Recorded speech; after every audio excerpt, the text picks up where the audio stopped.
ওদেরকে আমি বলছিলাম যে ওদেরকে সফল হওয়ার জন্য আপনাদের প্ল্যান করতে হবে, ওরা কিভাবে সফল হবে। আপনার সন্তানকে দেখে আপনার চোখটা জুড়িয়ে যাক এরকম, ও দেখতে কত সুন্দর তা না। সৌন্দর্য ফিজিক্যাল না, সৌন্দর্য হচ্ছে কিসের? এটা আধ্যাত্মিক ইস্যু। সৌন্দর্য চরিত্রের জিনিস, চরিত্র। বহু মানুষের চেহারা খুবই সুন্দর, কিন্তু ওরে দেখলে ফেরাউনের চেয়েও ভয়াবহ মনে হয়। আছেন এরকম?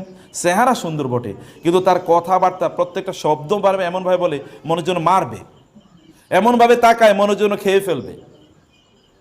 আবার কিছু কিছু লোক আছে চেহারা হয়তো বা ধরেন ওই রকম কি বলে না, এরকম মানে চেহারা ফিজিক্যাল সৌন্দর্য হয়তো এরকম নাই, কিন্তু তার আচরণ দেখলে মুগ্ধ হয়ে যেতে হয়, আচরণ দেখে মুগ্ধ হয়ে যেতে হয়।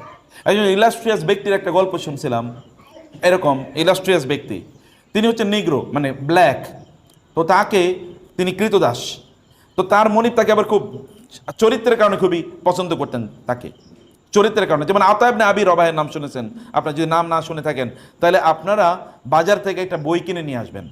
বইটার নাম হলো সাহাবীদের ঈমান দীপ্ত জীবনী। সাহাবীদের কি? ঈমান দীপ্ত জীবনী। এটা বইটা বাজার থেকে কিনে নিয়ে আসবেন, পড়বেন। সেখানে আব্দুর রহমান রাফাত পাশা, তিনি একজন মিশরীয়, তিনি লেখক, বাংলা বই, সেটা অনুবাদ হচ্ছে। অসাধারণ বই, মানে এটা আপনি গিলতে থাকবেন এরকম, মানে মনের জন্য বইটা আমি খাই এইরকম টাইপের বই। তো তিনি সেখানে উল্লেখ করেছেন আতা ইবনে আবি রবাহ, এখানে তাবিঈদের ইমাম দীপ্ত জীবনী, তার একটা সিরিজ, মহিলা সাহাবীদের ইমাম দীপ্ত জীবনী এ নামে আছে। এই 3টা সিরিজ তার আছে। তো সেখানে তিনি আতা ইবনে আবি রবাহের কথা বলছেন। আতা ইবনে আবি রবাহ এমনি শর্ট, দেখতে নিগ্রো, এমনি তিনি ব্ল্যাক, প্রচণ্ড নিগ্রো কালো, কিন্তু তার জ্ঞানের অবস্থা এরকম ছিল, বলা হয়েছে মক্কায় যতক্ষণ আতা ইবনে আবি রবাহ থাকবে ততক্ষণ কারো ফতোয়া দেওয়া চলবে না, সবার ফতোয়া দেওয়া নিষিদ্ধ, ওনার উপস্থিতিতে কেবল কথা উনি বলবেন, আর কেউ কথা বলবেন না। কোন লেভেলের স্কলার হয়েছেন, অথচ দেখার চেহারা কিন্তু ততটা ইমপ্রেসিভ না। আমি বলছিলাম একজন ব্ল্যাকের কথা, তো তিনি তার মনিব তাকে খুবই পছন্দ করেন চরিত্রের কারণে, ব্যবহারের কারণে, সুন্দর করে কথা বলে এবং ভালো করে আচরণ করে। উনি পছন্দ করতেন বাঙ্গি। কি পছন্দ করতেন? বাঙ্গি। তো মনিব বাজার থেকে, মানে মাস্টার, তার মালিক বাজার থেকে বাঙ্গি কিনে নিয়ে এসে বললেন তুমি খাও। তো বাঙ্গি দিচ্ছিলেন কেটে, মালিক বাঙ্গি কেটে দিচ্ছে, উনি খাচ্ছেন, কৃতদাস খাচ্ছেন খুবই প্রশান্ত বদনে তিনি খাচ্ছেন, কিন্তু মনিবকে একটু অফার করছেন আপনি একটু খান। মনিব চিন্তা করলো ওর কি ঘটনা, ও তো এরকম না, আমার একটু খাইতে বললো না। সর্বশেষ লাস্ট টুকরাটা তিনি বললেন আচ্ছা ঠিক আছে, এই টুকরা আমি খাবো, এটা তুমি খাইও না। বলে আপনি খাবেন? আচ্ছা ঠিক আছে খান। উনি মুখে দিয়ে থুথু করে ফেলে দিলেন, এত তিতা, এটা এত তিতা। তো বললো কি? বলে এত তিতা, এটা কি এই অংশটাই তিতা নাকি এরকমই তিতা ছিল? বলে পুরাটাই তো এরকম তিতাই তো। তো তুমি যে খেলে তোমার চেহারাতে কোনো বিকৃতি দেখলাম না, দেখলাম তুমি এত প্রশান্তভাবে খাচ্ছ। তিনি বলেন আমি তো বাঙ্গি খাচ্ছিলাম না, আমি আপনার ভালোবাসা খাচ্ছিলাম, আপনি বাজার থেকে কিনে নিয়ে এসছেন, আমি কিভাবে বলি যে জিনিসটা তিতা? আচরণ চরিত্র কেমন? এখন আপনারা বোনেরা আমার রান্না করেছেন, কত কষ্ট করে পুড়ে পুড়ে রান্না করেছেন, এরপরে স্বামী এসে বলবে কি রান্না করছো, খাইলাম না, এগুলো লবণ হয় নাই। অত স্বামী বলতে পারতো এত মজা হয়েছে, যদি আরেকটু লবণ হইতো তাহলে মনে হইতো জান্নাত থেকে খাবারটা আসছে মাত্র। আপনাকে ইউ কুড হ্যাভ ক্রিয়েটেড লাভ, কিন্তু কি হলো? ডিজাস্টার। উনি যে এত কষ্ট করে রান্না করলেন এইটাও গেল, এরপরে রিলেশনটাও কি ধ্বংস হয়ে গেল। You could develop your relation, অথবা you should have developed your relation. আপনাকে রিলেশনটা ডেভেলপ করা লাগে, ভালো করে ডেভেলপ করতে হয়। এই ব্যাপারে এখানে আপনাকে ডায়নামিক হওয়া লাগে। বাচ্চাদের সাথেও এরকম ডায়নামিক হন। ভাইয়েরা, সন্তানদেরকে সফল বানান। সফলতা দুনিয়ার মানদণ্ডে মনে করবেন না।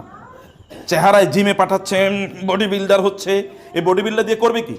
কয়েকদিন পরে বিয়ে শাদী করালে বউয়ের সাথে মারামারি করবে, এতটুকু বডি বিল্ডিংয়ে কাজে লাগবে।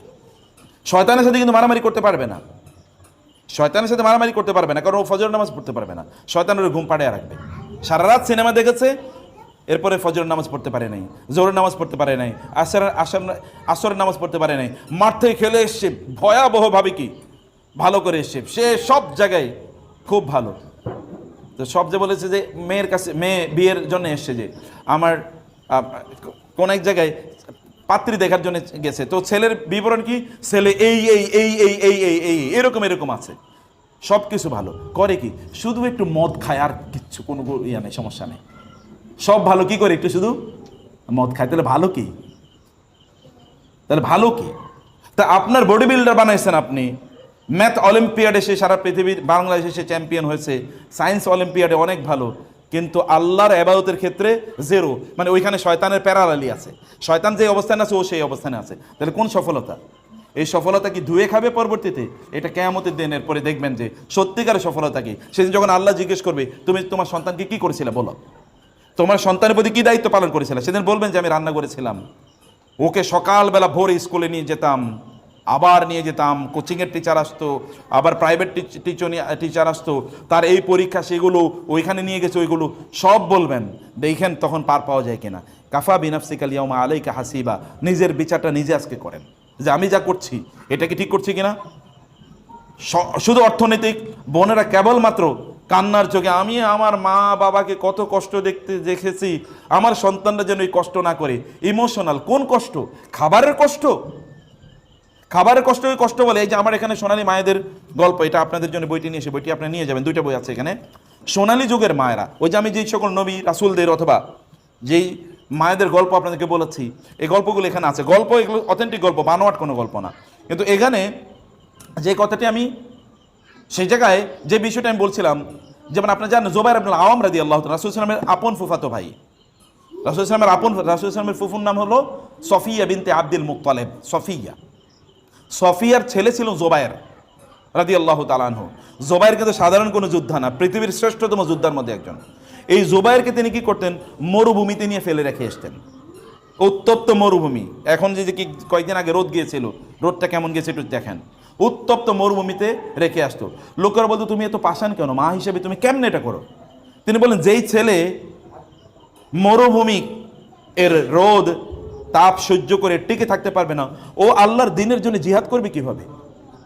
তাহলে ওই ছেলে দিয়ে আমি করবো কি? আমি কি ওরে শুধু খাওয়াবো, ওকে শুধু লালন পালন করবো? এ নাদুস নুদুস একটা চেহারা হবে, শরীর হবে, ওইখানে আপনার কি বলে একটু জ্বর হইলে তারপরে আর ঘুম থেকে উঠতে পারে না, এর মধ্যে বডি বিল্ডার বানিয়েছি, কোনো কিছু নাই, শরীরে কোনো স্ট্রেংথ স্টামিনা নাই, তো ও যুদ্ধ করবে কিভাবে? এবং সত্যিকার অর্থে তিনি কত বড় বীর যুদ্ধ হয়েছেন জানেন? কত বড় বীর যুদ্ধ! রাসূল সাল্লাল্লাহু আলাইহি ওয়াসাল্লাম বলেছেন প্রত্যেক নবীর জন্য হাওয়ারি থাকতো, আর আমার জন্য হাওয়ারি হলো কে? জুবাইর ইবনে আওয়াম। মানে প্রত্যেকের পার্সোনাল সেক্রেটারি, যিনি তাকে রক্ষা করবেন, একেবারে তার সাথে বডির সাথে লেগে থাকতেন সিকিউরিটি গার্ড হিসেবে, আমার হাওয়ারি হলো এই যে জুবাইর। কেমন যোগ্য করে আল্লাহ রাসূল, মানে আল্লাহ রাসূলের জন্য তিনি তাকে তৈরি করেছেন, বা মা কিভাবে তাকে তৈরি করলেন। আপনি কেবল খাওয়ানো কি সফলতা মনে করবেন না, আপনার বাপ দাদারা কষ্ট করেছে, আপনার নিজেরা কষ্ট করছেন, দেখছেন ছেলেরা যেন কষ্ট না করে। আমি ভালো স্কুলে পড়তে পারি নাই, ওরে ভালো স্কুলে পড়াবো, ভালো ইউনিভার্সিটিতে পড়াবো। তো ভালো ইউনিভার্সিটি যত ভালো জায়গায় পড়ালেন তত জাহান্নামের কাছাকাছি গেল। ভালো মানে কি? ভালো মানে হচ্ছে তাকে জান্নাতের পথে নিয়ে গেলেন কিনা। ওর রিজিকের দায়িত্ব আল্লাহ তাআলার, কিন্তু ওকে জান্নাতে নেয়ার দায়িত্ব আপনার। আপনাকে সে পথ দেখাতে হবে। এই পথগুলো আপনারা তৈরি করবেন, সযত্নে তৈরি করবেন। কথাগুলো শুধু শুনেই যাবেন এরকম না, মনে করবেন যে ওনাদের কাজই হচ্ছে শুনিয়ে দেওয়া। আপনার না শুনলেও পৃথিবীতে শোনার মতো বহুত লোক আছে। আপনার জান্নাতে যদি না যান তাহলে এটা আপনাদের দায়িত্ব। আমাদের দায়িত্ব, মাদানী সাহেবের দায়িত্ব অথবা রাকিবের দায়িত্ব, আমাদের দায়িত্ব শুধু কথা বলে যাওয়া।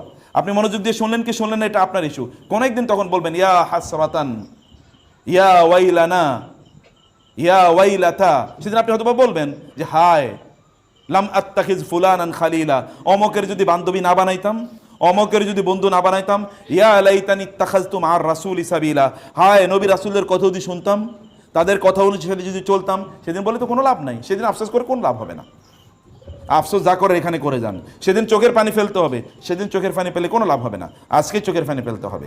এবং বাচ্চাদেরকে সত্যিকারে ওদেরকে সফল বানান। সত্যিকার সফলতা ভালো মানুষ হওয়া, সত্যিকার সফলতা জ্ঞান অর্জন তারা করবেই।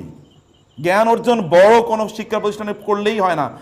আমরা গ্রামে পড়েছি, এখানে যে শেখদেরকে জিজ্ঞেস করলে দেখবেন অধিকাংশ গ্রামে পড়ছে। যেই শিক্ষা প্রতিষ্ঠানে পড়ছি ওটার নাম হয়তো বা 10,000-এর মধ্যেও নাই। জ্ঞান বিতরণ, জ্ঞান দেয়া এটা আল্লাহর কাজ।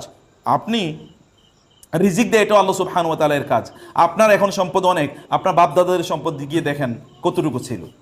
এখন তো গ্রাম অঞ্চলে গেলে অট্টালিকা ভর্তি, এর আগে তো গ্রাম অঞ্চলে টিনের ঘরও পাওয়া যেত না। অতএব সম্পদ তো মানুষের বাড়ছে, সম্পদ বাড়বেই, সম্পদের জিম্মাদারি আল্লাহ তাআলার। কিন্তু ওকে ভালো মানুষ বানানোর জিম্মাদারি আপনার। এটা আপনাকে করতে হবে, এটা মনোযোগ দিয়ে করবেন, প্রত্যেকটা সেকেন্ড ম্যাটার করে। ভয়াবহ যুগ আছে এখন, ভয়াবহ যুগ, মানে যুগকে গালি দিচ্ছে না, ভয়াবহ পরিস্থিতি বিরাজ করছে চারিদিকে। কয়েকদিন পরে যদি আপনার মেয়ে এসে বলে, মা আমি তো মনে মনে ছেলে হয়ে গেছি, কিচ্ছু বলার নাই, কিছু বলতেও পারবেন না। অথবা ছেলে এসে যদি বলে, মা আমি তো মনে মনে মেয়ে হয়ে গেছি, কিছু বলতে পারবেন না, বলার অধিকারই থাকবে না, সুযোগই থাকবে না। আপনি বলবেন কোথায়? ওই বাসা থেকে বের হয়ে যাবে। আপনি বলে কি করবেন? বাসা থেকে বের হয়ে যাবে স্রেফ, তাই না? তো সেই কারণে ওদেরকে ভালো মানুষ বানানোর জন্যে ওদেরকে সম্পদ বানান, ওদেরকে আল্লাহর সাথে পরিচয় করিয়ে দেন। আল্লাহকে যদি ওরা চেনে তাহলে ওরা কোনোদিন আপনাদেরকে ভুলবে না। ওরা যদি আল্লাহকে না চেনে তাহলে ওরা আপনাকে ভুলে যাবে নিশ্চিত, ওরা আপনাকে কষ্ট দেবেই। লিখে নেন, সোনার অক্ষরে এটা বাধাই করে বাসায় রাখবেন। ওরা যদি আল্লাহকে না চেনে ওরা আপনাকে কষ্ট দেবেই দেবে, মাস্ট। এটা বিপরীত কোনো কিছু নাই।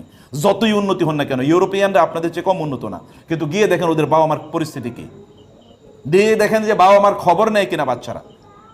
15-16 বছরের, আপনি 10 বছর 11 বছরের বাচ্চারা, আমরা এরকম আমাদের স্কুলে এরকম বহু ঘটনা ঘটেছে, ইউরোপ আমেরিকা থেকে চলে এসছে বাচ্চাদেরকে নিয়ে, ওইখানে থাকতো। কেন চলে এসছে? কারণ পাশের বাসার বোন বাচ্চাকে কি করেছিল, একটু শাস্তি দিয়েছিল, মানে ওকে শাসন করেছিল। বাচ্চা 999 ফোন করছে, পুলিশ এসে কি করেছে, মা বাবারে নিয়ে পুলিশে ধরে নিয়ে গেছে, এবং নিয়ে সন্তানদেরকে নিয়ে গেছে আলাদা। সন্তানরা কোথায় আছে জানে না মা বাবা, এবং মা বাবা জানে না সন্তানরা কোথায় আছে, এবং সন্তানরা জানে না, সন্তানরা পুলিশের কাস্টডিতে আলাদা করে থাকছে। এখন মা বাবা কয়েক বছর জেল খাইটা এখন চলে এসছে দেশে, যে কি করবে। এটা ইট হ্যাপেন্স, এটা আপনাদের দেশে শুরু হবে। কারণ এই টাইড, এই জোয়ার সর্বত্র চলছে, শয়তানের জয় জয়কার সর্বত্র। আর শয়তানকে যদি রুখে দিতে হয় তাহলে আপনারাই কেবলমাত্র রুখতে পারেন, কেবল বোনেরা। বোনেদের এক হাতে থাকে দোলনা, আর এক হাতে থাকে কি পৃথিবী।